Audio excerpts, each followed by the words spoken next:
Parmesan cheese is such a forgiving cheese. It's low in fat, high in flavor, and can be used for so many things. You can add them for fillings and for stuffings. You can use them on top of items. You can use them as a garnish, whatnot. So I like to grate Parmesan cheese a lot at one time because I hate getting my equipment messy. Speaking of equipment, my favorite equipment here is a food processor. It is a gift of time, I tell you. The only trick you need to do is a little bit of prep ahead of time, which is what I'm doing right now. I'm chopping up my Parmesan into smaller cubes so that it can feed into the hole of my food processor. You want to make sure your food processor is clean and ready to go and plugged in. It's going to make a lot of noise, so I'm not going to talk much afterwards. But I'm going to show you the fast magic of the shredding blade of a food processor. Here we go. Oh. And you got to lock it in first. There's one.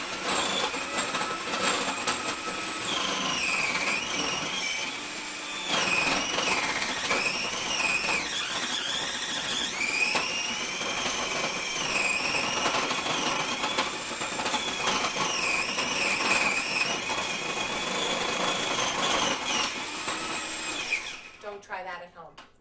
Food processors come with a handy dandy little pusher that you can use. I, however, like to live on the wild side. Now, with my shredded cheese, I'm going to just sprinkle some over.